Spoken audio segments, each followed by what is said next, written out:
Hello, welcome back to the channel.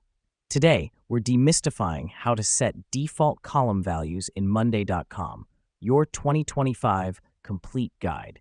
Setting a default column value can save you time and keep your team on the same page. To start, navigate to the board where you want to set the default column values. This helps us because it ensures that we're working on the right platform. Now that we've done that, locate and click on the column title where you want to set a default value. The reason we do this is because it opens the settings of that particular column. From the drop-down menu, select Column Settings. Next, you'll see a field labeled Default Value. This is where you'll type in the default value that you want for your column. Setting a default value is important because it automatically populates new items with preset information, saving time and ensuring consistency across your board.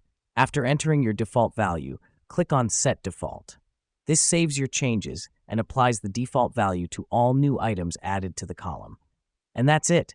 You have just set a default column value in Monday.com, which will enhance your workflow and team coordination. Thanks for tuning in today.